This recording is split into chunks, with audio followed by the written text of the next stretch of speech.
I know that feeling. I know that feeling of the morning chill on an empty practice field, the solitary swinging of the heavy bag, the echo of weights in the empty gym when no one is watching. The soul of the game isn't found in the trophy case. It's forged in the solitude of the grind, locked away in the dark room where nobody can see you. It's the hours of blood, sweat, tear, and sacrifice. It's the hours upon hours of beating on your craft. You will never have your future until you are fully persuaded that you are a carrier of everything required to fulfill your destiny. And so when nobody believes in you, you have to make it up in your mind that all you have is all you need. That you are the architect of your own greatness. You are the sole proprietor of your potential. So what now? Are you going to run from it? Or are you going to run toward it? Your dream, your goal, whatever you have in your heart, get up and run toward it. The challenge doesn't get easier. You get stronger. You have to adopt the again mentality. When your lungs burn and your muscles scream, do it again. Do it again. No matter how hard it was, no matter how much you cried, you sweat, you bled, do it again and again, because the greatest victories are not born purely from talent. Victory is birthed from the womb of what we do habitually in silence, over and over and over again. This is what determines what we will achieve when all eyes are on us. It's how we work on ourselves and how we condition our bodies and our minds that determines how we will execute in public. The soul of the game isn't the viral highlight reel. Honor is a choice. Work ethic is a choice. You want to win? You want the long game? You have to pay the price. Are you willing to walk in uncomfortability, in uncharted territory? Today's pain is tomorrow's power. You have to punch through the limits and shatter your own ceilings. You have to commit to the work when others are sleeping. That is the formula. So I ask you, why not you? Why can't you be the person who changes everything? The innovator, the trailblazer, the disruptor. Why can't you be the one who rewrites the code of what is possible? You are an unrepeatable miracle. Your purpose is your legacy. The present is a gift, and the future is waiting. The question is, will you let go of your past and stop waiting your precious present moments? Declare this with me. I will be undefeated. I will be unstoppable. I will be a force to be reckoned with. No weapon formed against me shall be able to prosper. I am destined. I am determined. I am devoted. I am dangerous. I have what it takes. This is the soul of the game. So close your eyes for a moment. Come on, close your eyes. It's the perfect spiral. The ball rolling into the hole. The finish line rushing towards you. Can you hear it? The roar of the crowd, the cheers of your teammates, the thunder of your heart. Feel it, believe it. This is your future. Winning is the goal, but the soul of the game doesn't live on the scoreboard. It lives in the quiet moments you don't see on TV. It is in the sweat that drips on the gym floor during the last sprint of the grueling practice. It is the heart of the player who gets knocked down, bruised, and tired, but finds the strength to get back up again. It's about practice and repetition. It's about sacrifice, early mornings when the rest of the world is asleep, and the extra reps when your muscles are screaming to stop. It's about choosing and mastering discipline over distraction and commitment over comfort. It's about the process, the grind, the struggle, where the real growth happens. It's about learning to love the journey And finally, the soul of the game is about character. It's about playing with integrity. It's about competing with honor and winning with grace. It's about losing with dignity and shaking the hand of the opponent who defeated you and looking them in the eyes saying, well done, knowing they pushed you to your limit and you did all that you could do. But you know the truth, one day the lights will dim, the crowds will go home, and your body won't be able to do the things it once did. The stats will fade, the trophies will gather dust, and what will be left? The person the game made you. So I challenge you with this. When you step into that field, the court, the track, play for more than just a win. Play for the love of the game, play for the teammate next to you, and play for the person you are becoming. Honor the game. Give it everything you have, because when you do, the game will give you back something far more valuable than a victory. It gives you a piece of its soul.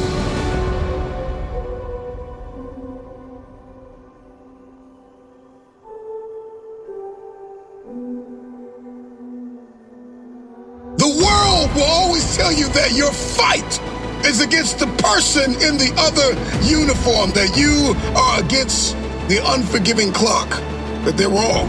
The uphill war that you're facing does not start with them. It will always start with you.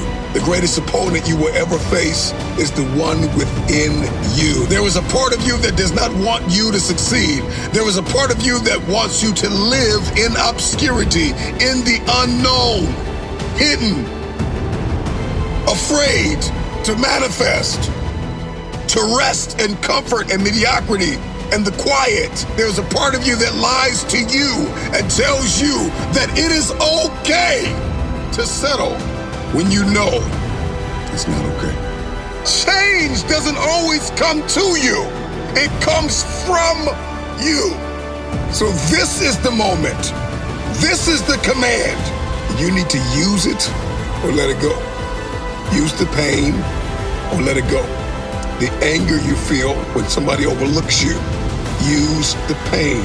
Let it fuel you. Remember that feeling of them ignoring you and rejecting you and not picking you. Direct it into the sprints. Direct it to the weights. Direct it to the running. Direct it to the climbing. Direct it to the creating and the manifesting.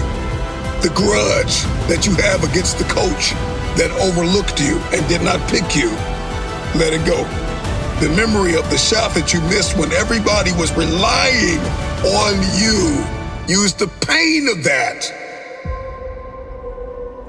I don't know where you are in your game of life. You may be in your third quarter. You may be in your fourth quarter. Come on, you're not gonna live forever, not in this world, come on. Last time you were just running through the plays. Last time you were just running the songs that you rehearsed in rehearsal. Last time you were just going through the motions. And I'm just wondering if you're courageous enough, bold enough, if you have enough faith to come back to the scene. The war is won on the battlefield of your mind. If a person can conquer their own mind, they can master discipline and win the war within their own head. You see, if a person can conquer their own mind, if they can master discipline and win the war within their own head, there is nothing they can't accomplish. Talent does not win championships. Work ethic does. See, the problem with many of us, we listen to those who work, we watch those who work, we're motivated by those who work, but we never put in the work. We hear these speeches all the time and we listen to them, but we get fired up, but then there's no application. And this is why I'm telling you now, write what resonates. Write it down and read it every day. There is power in repetition. I want you to write it down and read it every day until that dream, that vision, that idea, that theory becomes your reality. There is a bridge from what you see in your head to what you hold in your hand. And that bridge is called discipline. Number one, you're going to have to discover or define in your head what success looks like for you. Because success is not completely wrapped up in what your mom thinks or what your dad thinks or what anybody else thinks. So you need to get crystal clear on what that looks like for you. What do you believe you are destined to become? What do you believe you are destined to do? What does it look like for you? Because it may not look like it did for your sister, your brother, your mom, your auntie, your uncle. Some of us don't have a defined purpose. Define it. Once we're crystal clear on that, we gotta get dedicated. Discipline is found in our daily routine, our daily rituals. When you are disciplined, how you do anything is how you do everything, and everything you do, you show up at 1,000%. Everything you do, you execute with a spirit of excellence. They say that discipline is doing what you hate like you love it. Once you've unlocked those daily routines, those daily rituals that you stay committed to, the game's gonna change. We talk about perseverance, we're talking about pressing and pushing towards something despite the doubters, despite the naysayers. This is somebody who perseveres to achieve what it is that they see in their head. If you want your future, then keep listening. If all you want is success, and that's all you see, you will not have it. The end game, the aim, the target is about consistently following a guideline. And so if all you want is the success, if all you want is a trophy, but you don't want a story, a process, if you don't want to be made into something, then you've already missed it. You've already failed. You've already tanked. And so once you get this, everything changes. Rejection does something to you. Hardship does something to you. Conflict does something to you. You got to be willing to take some no's. You have to be willing to get rejected. You have to be willing for people to lie on you. You have to be willing to be dragged through the mud and through murky water. You can't take the elevator to the top. Stop sitting around moping and complaining and waiting for somebody to connect the dots for you. Put the work in. I need you to become notorious for service, notorious for work ethic, notorious for finishing what you start. You gotta be willing to be punctual. You have to be disciplined. You gotta be the first to get there and the last to leave. You have to invest your time wisely. I need you to maintain a balanced lifestyle. If you're gonna conquer your day, if you're gonna dominate the month, if you're gonna crush the quarter, if you're gonna win the year, I need you to remember that talent does not win championships, work ethic does. Here's the mentality you're gonna need, that nobody's gonna outwork you. I'm sorry, I love you, but you're not gonna outwork me. I'm with you, but you're not gonna outwork me. We're connected, but you're not gonna outwork me. We can dream together, we can lean in together, but you're not gonna outwork me. I need you to have the made up and fully persuaded mind that nobody is gonna outwork you.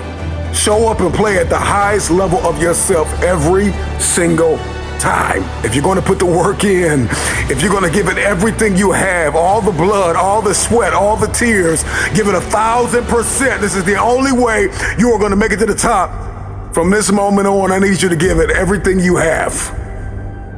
If you want to win, you have to work. So this guy walks into a building, walks up to the security desk and says, I have an interview with Mr. X. And the security officer says, no problem. And the guy says, all right, where do I sit? Is Mr. X coming down? And the security officer says, Mr. X is not coming to you. You have to go to Mr. X. If you want your interview, you've got to go to Mr. X. The guy says, okay, no problem. He jumps on the elevator. The security officer told him, go to the 30th floor. He's going up the elevator, floor 1, floor 2, floor 3. He's taking his elevator. He's excited. He's going to the 30th floor. He's anxious. He's overwhelmed. He's nervous. Boom! He gets to the 30th floor. Doors open. He's expecting Mr. X to meet him at the door. He sees the secretary. And his secretary says, Mr. X is on the 40th floor, but the elevator doesn't go there. And so what ends up happening is the young man has to take the stairwell. And on the stairwell, there's wolves and there's dogs and there's all type of adversity and turbulence and conflict. But there's no way he's going to be interviewed by Mr. X unless he takes the stairs. And so here's what I want you to know. The elevator doesn't go to the top. You cannot take the elevator to the top. You might get to the 20th floor, you might get to the 30th floor, but you're not going to get to the 40th floor or whatever floor your success is on taking the elevator. At some point in time, you're going to have to take the stairs. You're going to have stairs called confusion. You're going to have stairs called rejection, but keep climbing. You're going to have stairs called misunderstanding. You're going to have sabotage and betrayal, and people are going to lie to you, and people are going to give up on you, and people are going to write you off. Listen to me. Before you get to the 40th floor, people will write you off. People will count you out. But I need you to climb every stair, every obstacle that stands in your way, because when you get to the top, you're gonna meet Mr. X. Mr. X is whatever success looks like for you. Mr. X is a portrait, a picture, an example of whatever it is success means to you. And I want to be the first to tell you, everybody always talks about getting to the top. Everybody always talks about going after their dream, but nobody talks about retention, and the work that is required not only to get there, but to stay there and go to the next level. When we talk about being disciplined, it is somebody that has an objective. Yes, it is somebody that has an end game, a goal, an aim, a target. But a disciplined man or woman learns to love now. You may not be there, but you love who you are becoming. You enjoy, you enthusiastically engage in the everyday grind, and you love the lessons that you're learning. You will never be here again. The age that you are, the place where you are, the connections that you have, this very moment, there are people who are dead and gone and they will never be back. And if they could come back, they would kill to live your now. You may not have it yet. You may not see it all yet. You may not have the full support system. You may not even understand completely where God wants to take you. But you are ecstatic and elated about the lessons you are learning on a daily basis. See the power, the privilege in now.